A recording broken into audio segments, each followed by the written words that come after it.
What is going on, you guys? It's your girl Diana, back at you with another YouTube video. I have good news for you. You probably already have the Pokemon that you need in order to solo the 7-star Greninja Raids. The bad news is if you're like me and you built a ton of other Pokemon because you over-prepare for everything, then you're probably broke by now. But that's okay because with this Pokemon, you'll be able to farm Greninja Raids to your heart's content. So if you're interested in seeing what Pokemon you should use in order to solo the Greninja Raids, then just keep on watching. And if you're new here, make sure that you subscribe because it helps you grow out, and give this video a thumbs up so that we can push it out into the YouTube algorithm so that more Pokemon fans can see it. And if you would like another way to support the channel, please feel free to check out the merch store. There is a link down below in the description that takes you to not only my merch store, but also all of my other socials so you can keep up with what I'm doing on a daily basis. But let's go ahead and solo a Greninja Raid.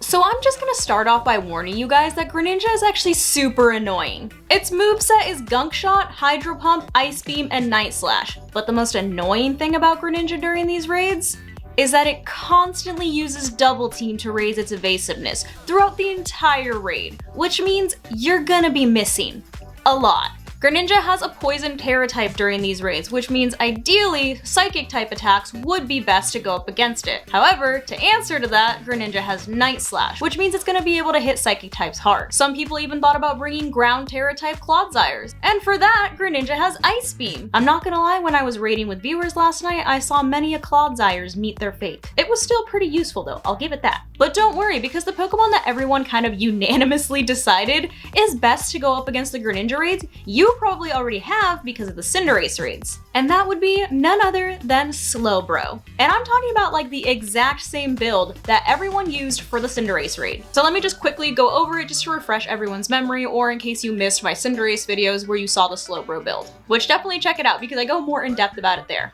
So ideally, you're gonna want a Slowbro with a Psychic Terra type. And the moveset that basically everyone agrees on for these raids is Iron Defense, Nasty Plot, Chilling Water, and Stored Power. And EV-wise, you're gonna wanna go ahead and max out its HP and its special attack since it is gonna be a special attacking Slowbro. Ability doesn't really matter for this raid just because Greninja doesn't use anything like Intimidate or anything that'll confuse you. However, mine does have Own Tempo. But just so you get a basic idea before I actually physically go into the raid and show you how to do this in real time, what you're gonna wanna do when you go into these raids is you're gonna wanna go ahead and start with Chilling Water. Ideally, you wanna get 3 off. However, like I said, Greninja is gonna be constantly raising its evasiveness, so you might not hit it every time. But ideally, 3 Chilling Waters is gonna make it so that you don't get hit as hard by Night Slash. You definitely also wanna avoid trying to set up your Slowbro too early, just because from what I saw in all of the raids that I joined, Greninja usually clears stats pretty early on in the raid. Usually around turn 3. So if you were to try to set up anything, your stats would just be cleared, and you would have to rebuild. So start off with Chilling Water, and then you're gonna wanna go ahead and go in with 3 Iron Defenses, followed by 3 Nasty Plots, and finally end off with a Stored Power. Of course, that is in an ideal world. Like I said, you're probably gonna be missing quite a bit because Greninja does spam Double Team. So just be patient and use your heal cheers if needed. One more thing that I actually almost forgot to mention before we hop into this raid is that Greninja actually sets up Toxic Spikes the first turn of the raid,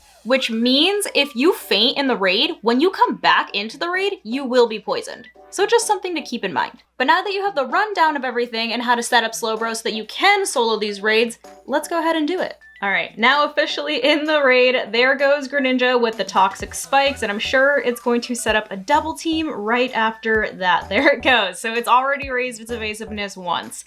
Yippee-ki-yay. I also went ahead and threw leftovers on Slowbro just to help it out HP-wise, since it's probably gonna miss the Chilling Water, so it's gonna get hit very hard by Night Slash, as you just saw. But we got 1 Chilling Water to hit, so hopefully it keeps going smoothly. Hopefully this all goes well. Honestly, the thing about Night Slash too is that it also has a really high crit rate. So let's hope we get lucky and we don't get critted, because otherwise I'm gonna be in some big trouble.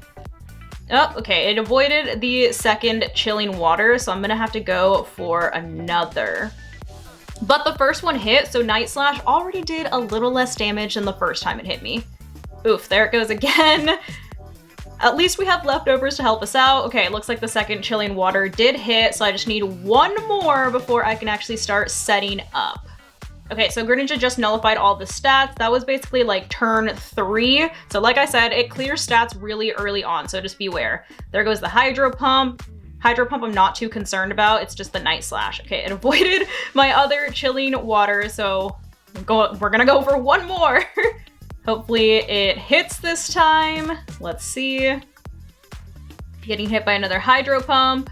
Oof, HP not looking too grand right now. We did get the other chilling water set up. I'm trying not to faint because I don't want to get poisoned when I come back into the raid because of toxic spikes. So it did put up its shield. So now this is the time when you do want to go ahead and start setting up. However, I am going to go for a cheer just because I'm here by myself, so I have to heal myself. And HP wise, we need a little help. Got hit with another Hydro Pump. So now I'm gonna go in with my iron defenses, and these should help a lot as well. I avoided the Hydro Pump, yay! I got lucky that time. All right, so now I have my iron defense up, and I want to ideally get 2 more of these. We're doing all right on time. The good thing about raiding with NPCs is that you don't take time penalties if they faint, you only take time penalties if you faint. Ooh, Hydro Pump hitting me again, doing quite a bit of damage. That's our second iron defense up. Leftovers coming in and helping out a little. And we're gonna go for one last iron defense. Oof. Night Slash did not do any damage, basically. This is why the iron defenses and the chilling waters are key here. So now that we have our defenses up, we should be good to start setting up. However, to help myself once again, I am going to heal. There is an NPC that has grassy terrain, which does help. So if you do want to reset your raid, you can just run away from it until you get that NPC, because that might be a little bit more helpful than you having to heal yourself. Since obviously that takes a turn and it takes time. Okay, so now I'm gonna go ahead and try to get my nasty plots in. We got 1 nasty plot. Here goes 2 nasty plots. Go for a 3rd. Greninja has raised its evasiveness so much at this point, we're definitely not gonna hit stored power the first time that we try it. So let me just get my last nasty plot in here. All right, so now I should be good to start trying to go for the stored power. We still got a good amount of time. So let me go ahead and see how many tries it takes for me to hit it. And I'm also gonna go ahead and terastalize just so I can do a bit more damage here. All right. So let's see how much damage we do with this stored power. It looks like it didn't miss, so I got lucky there. All right, so shield is done. So we just need to hit it one more time and we should be good to go. Let's go for the stored power again. Oh, it avoided the attack. All right, so now it's just a race against the clock until I don't miss stored power. This is where it kind of comes down to the wire. It's just I'm telling you, the evasiveness thing is gonna be your biggest issue if you are going for a solo raid. Oh, there we go. We got a stored power off, so we should be good to go. Boom, Greninja is taken care of. So it definitely came down to the wire a little bit. I was definitely sweating because it is kind of a luck thing when it comes to hitting the stored powers after Greninja raises its evasiveness like 40 times. But there you have it. You now have your Greninja, and the drops are pretty good. You get Carbos, you get Poison Shards, Star Pieces galore. Pretty good drop, so that way, if you're Poke broke like me, you can start to rebuild your inventory of things you can sell to make money. But there you have it. That is how you can use the exact same Slowbro build that you use for the Cinderace Raids in order to solo Greninja. I do also have videos on how to EV train and how to hyper train your Pokemon if you are new to building Pokemon for raids. So definitely go ahead and check those out if you're a little bit confused when it comes to that part of things. But hopefully you guys found this video helpful, and as always, thank you so much for watching, and I'll see you in the next one. Love you guys. Bye.